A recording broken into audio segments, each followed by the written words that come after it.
Bonsoir tout le monde, ça va? Bonsoir, bonsoir, bonsoir, bonsoir. Aujourd'hui, je vais essayer de lire un livre en français. Je vais seulement essayer, d'accord? Comme vous pouvez le voir, le français n'est pas ma première langue, d'accord?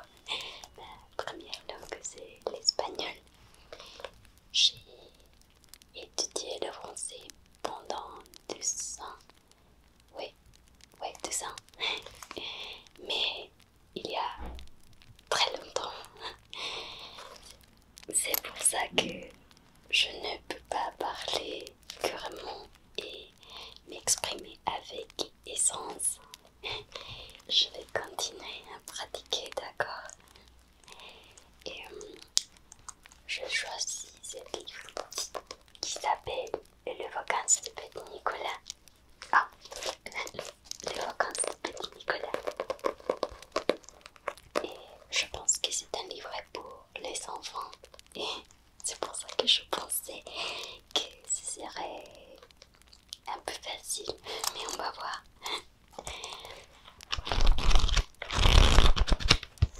Si vous avez une recommandation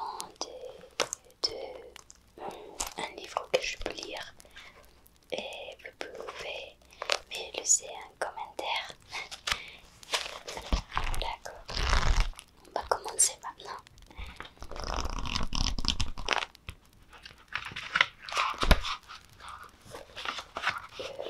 Le premier chapitre s'appelle Ce papa qui décide.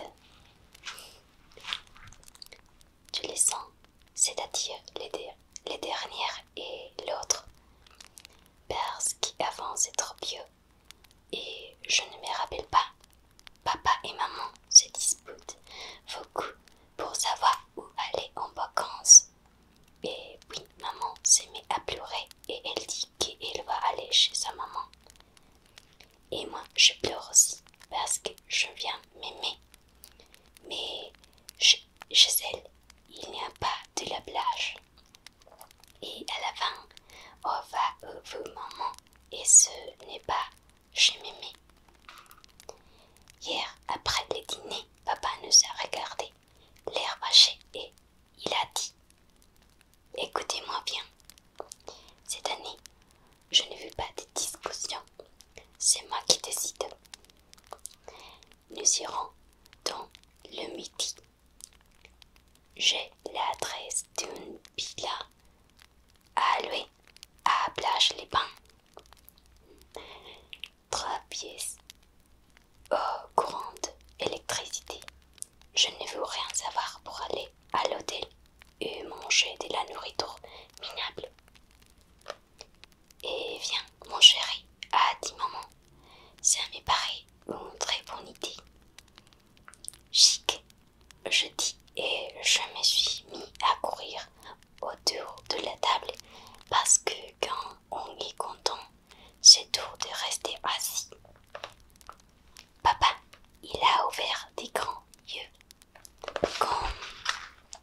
il y a trop de pêcheurs. C'est pas vrai, a dit papa. Mais maman lui a demandé de ne pas la contredire devant le petit et que si elle disait ça, c'est parce qu'il l'avait lu dans un journal. Mais alors, je dis à papa, on va avoir l'air de deux qui gnolent sous l'eau. S'il n'y a pas des poissons, papa est allé remettre les masques dans les placards sans rien dire. Moi, je dis pas tellement content, c'est vrai. Chaque fois qu'on va à la pêche avec papa, c'est la même chose. On n'y ramène rien. Papa est revenu et puis il a pris son journal. Je vais faire une pause pour vous présenter et ma petite chatte. Il s'appelle lui.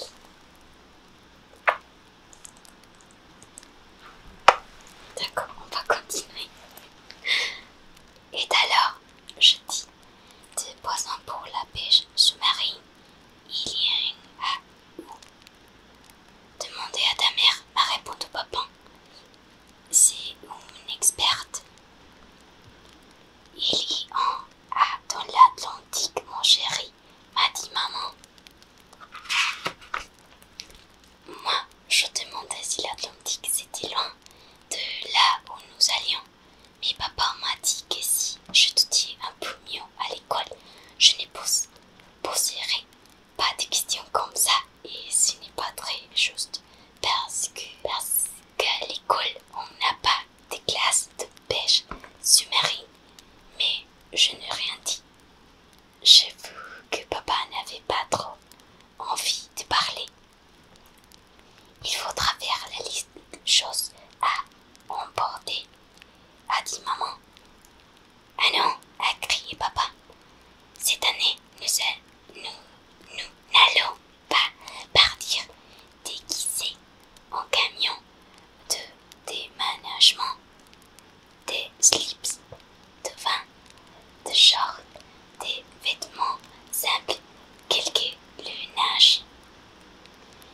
Et puis de casseroles, la cafetière électrique, la couverture rouge et un bout de béseille, a dit maman.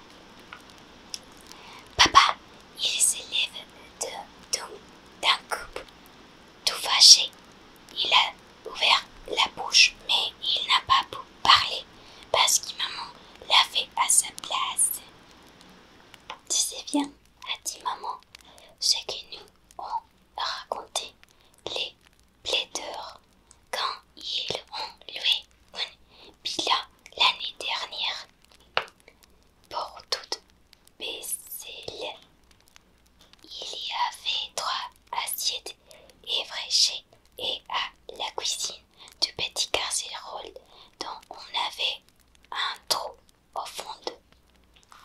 Ils ont dû acheter sur place un brick d'or, ce dont ils avaient besoin.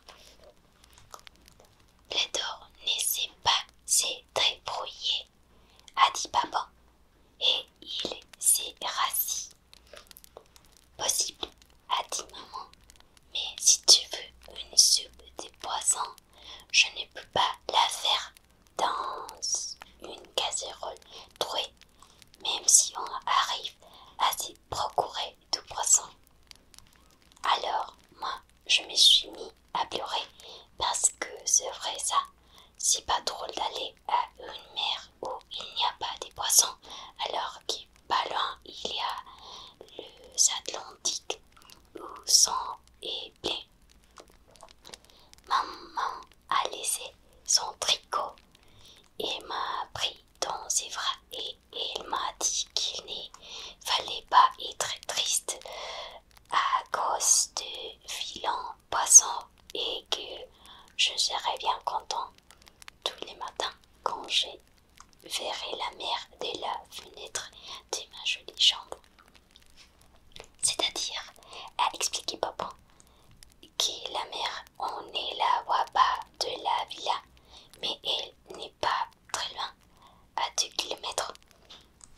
C'est la dernière villa qui restait allouée à Plage les Pins.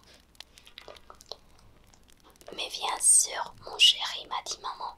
Et puis elle m'a embrassé et je suis allée jouer sur les tapis avec les deux filles que j'ai gagnées à à l'école. Désolée. Et la plage s'est décalée, a demandé maman. Non, madame, pas du tout, a crié papa, tout content. C'est une plage de sable très fin. On ne trouve pas un seul galet sur cette plage. Tant mieux, a dit maman, comme ça Nicolas n'y passera pas son temps à faire ricocher des galets sur l'eau. Depuis que tu lui as appris à faire ça, c'est une véritable passion chez lui. Et moi, j'ai recommencé à pleurer. Parce que c'est vrai que c'est chouette de faire ricocher des galets sur l'eau. J'arrive à les faire sauter jusqu'à 4 fois et ce n'est pas juste à la fin d'aller dans cette vieille villa avec des casseroles trouées loin de la mer, là où il n'y a ni galets ni poissons. Je m'aimais, j'ai crié et j'ai donné un coup de pied à une de billes d'Aude. Désolée, je ne sais pas comment prononcer ça. Je suis désolée aussi si vous écoutez des fruits de l'arbre et des mains poissons. Vraiment désolée. Maman m'a pris de nouveau dans ses bras et elle m'a dit de ne pas pleurer, que papa était celui qui avait les plus besoin de vacances dans la famille et que même si c'était moche là où il voulait aller, il fallait y aller en faisant semblant d'être contente. Mais, a dit papa, moi je veux faire des ricochets. J'ai crié. Tu me feras peut-être l'année prochaine, m'a dit maman, si papa décide de nous emmener avant les mers. Où ça? A demandé papa, qui est resté avec la bouche ouverte. Avant les mers, a dit maman, en Bretagne, là où il y a l'Atlantique, beaucoup de poissons et un gentil petit hôtel qui donne sur une plage de sable de galets. Moi je veux aller avant les mers. J'ai crié. Moi je veux aller avant les mers. Mais mon chéri, m'a dit maman, il faut être raisonnable, c'est papa qui décide. Papa s'est passé la main sur la figure. Il a poussé un gros soupir et il a dit, bon ça va, j'ai compris. Il s'appelle comment ton hôtel? Beau rivage. Mon chéri, a dit maman. Papa a dit qu'il allait écrire pour voir s'il restait encore des chambres. Ce n'est pas la paix, mon chéri, a dit maman. C'est déjà fait. Nous avons la chambre 29 face à la mer avec salle de bain. Et maman a demandé à papa de ne pas bouger parce qu'il voulait les voir si la longueur du pullover qu'elle tricotait était bien. Il paraît que les nuits en Bretagne sont un peu fraîches. Ok. Je pense que je peux lire un chapitre plus. Et je vais essayer. La plage, c'est chouette. À la plage, on rigole bien. Je me suis fait des tas de copains. Il y a Blaise et puis toi. Désolée, je sais pas comment prononcer ça.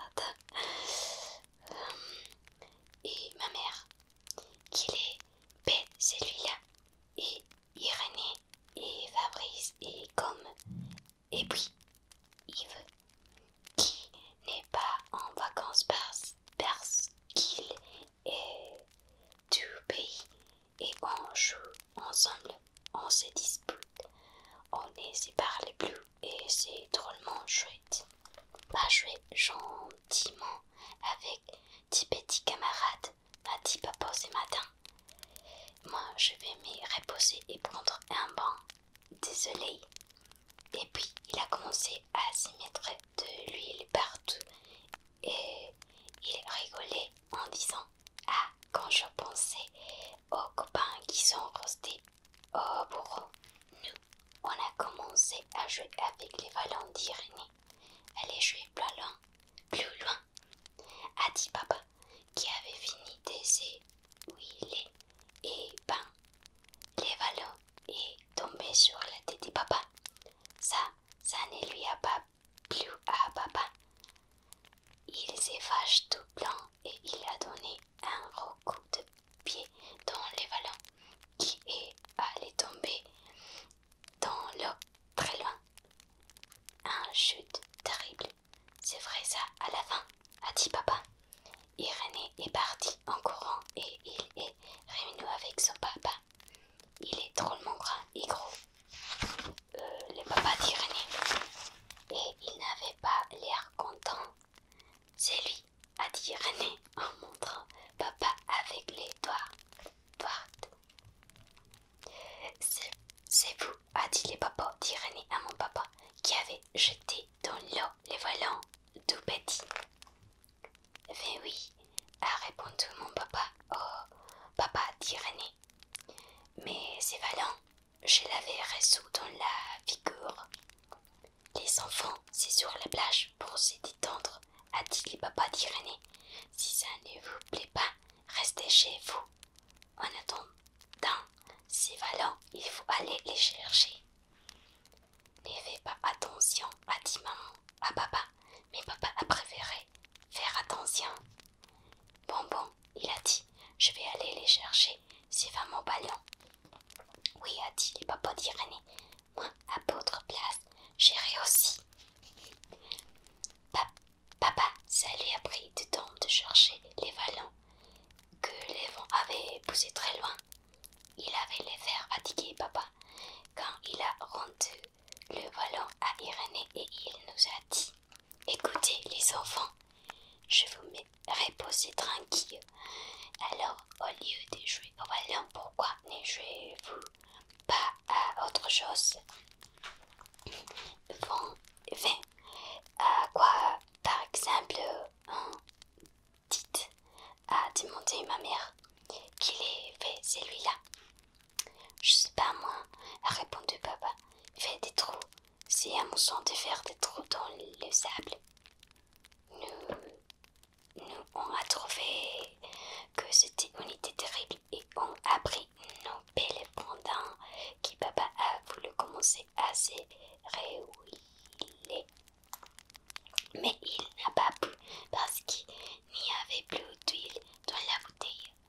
Je vais aller en acheter au magasin au bout de la promenade, a dit papa. Et maman lui a demandé pourquoi il ne restait pas un peu tranquille. On a commencé à faire un drôle de trou, gros et profond comme tout. Quand papa est revenu avec sa bouteille d'huile, je l'ai appelé et je lui ai dit: t'as vu notre trou, papa? Il est très joli, mon chéri, a dit papa. Et il a essayé de déboucher sa bouteille d'huile avec ses dents. Et puis est venu un monsieur avec une casquette blanche et il nous a demandé qui nous avait permis de faire ces trous dans sa... qui nous avait permis de faire ce trou dans sa plage. C'est lui, monsieur. On dit tout de même copain et montrant papa. Moi, j'étais très fière parce que je croyais que le monsieur à le casquet allait féliciter papa. Mais le monsieur n'avait pas l'air content. Vous n'êtes pas un peu fou, non, de donner des idées comme ça aux gosses, a demandé le monsieur. Papa, qui travaillait toujours à déboucher sa bouteille d'huile, a dit. Et alors, le monsieur, la casquette s'est mise à crier et c'était incroyable ce que les gens étaient inconscients qu'on pouvait se casser une jambe en tombant dans les trous et qu'à marée haute, les gens qui ne savaient pas nager perdraient pied et se noieraient dans le trou et que le sable pouvait s'écrouler et qu'un de nous risquait de rester dans les trous et qu'il pouvait se passer des choses terribles dans les trous et qu'il fallait absolument reboucher les trous. Bon, on a dit papa, reboucher les trous, les enfants, mais les copains ne voulaient pas reboucher les trous. Un trou, a dit comme c'est un monstre à creuser, mais c'est embêtant de reboucher. Allez, on va s'évanouir, a dit Fabrice, et ils sont tous partis en courant. Moi, je suis restée parce que j'ai vu que papa avait l'air d'avoir des ennemis. Les enfants, il a crié papa, mais le monsieur à la casquette a dit laissez les enfants tranquilles, rebouchez-moi, c'est trop en vitesse, et il est parti. Papa a poussé un gros soupir et il m'a aidé à reboucher les trous. Comme on n'avait qu'une seule petite pelle, ça a pris du temps et on avait à peine fini que maman a dit qu'il était l'heure de rentrer à l'hôtel pour déjeuner et qu'il fallait se dépêcher parce que quand on est en retard, on ne vous sert pas à l'hôtel. Ramassez tes affaires, t'appelle ton seau et viens, m'a dit maman. Moi j'ai pris mes affaires, mais je n'ai pas trouvé mon seau. Ça ne fait rien, rentrons, a dit papa. Mais moi, je me suis mis à pleurer plus fort. Un chouette seau, jaune et rouge, et qui faisait des pas terribles. Ne nous énervons pas, a dit papa. Où l'as-tu mis, ce seau? Je dis qu'il était peut-être au fond du trou, celui qu'on venait de boucher. Papa m'a regardé comme s'il voulait me donner une fessée. Alors, je me suis mis à pleurer plus fort et papa a dit qu'il allait les chercher les os, mais que je ne lui casse plus les oreilles. Mon papa, c'est le plus gentil de tous les papas. Comme nous n'avions toujours que la petite pelle pour les deux, je n'ai pas pu aider papa et je l'ai regardé faire quand on entendu une grosse voix derrière nous. Est-ce que vous vous fichez de moi? Papa a poussé un cri. Nous nous sommes retournés et nous avons vu les messieurs à la casquette blanche. Je crois que me souvenir que je vous avais interdit de faire des trous, a dit le monsieur.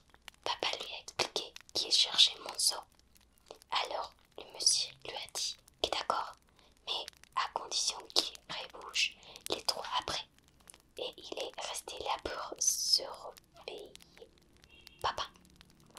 Écoute, a dit maman à papa, je rentre à l'hôtel avec Nicolas. Tu ne rejoindras dès que tu auras retrouvé les os. Et nous sommes partis. Papa est arrivé très tard à l'hôtel. Il était fatigué, il n'avait pas faim et il est allé se coucher. Les os, il ne l'avait pas trouvé, mais ce n'est pas grave parce que je me suis aperçu que je l'avais laissé dans ma chambre. L'après-midi, il a voulu appeler un docteur à cause des brûlures de papa. Le docteur a dit à papa qu'il devait rester couché pendant 2 jours. On n'a pas cité d'exposer comme ça au soleil, a dit le docteur, sans se mettre des huiles sur les cordes. Ah, a dit papa, quand je pense aux copains qui sont restés au bord. Au bourreau. Désolé, mais il ne rigolait plus du tout en disant ça. Merci pour écouter. Si ça vous a plu, s'il vous plaît, dis-moi et je verrai peut-être une deuxième partie. Bonne soirée, bonne soirée, bonne soirée, bonne soirée.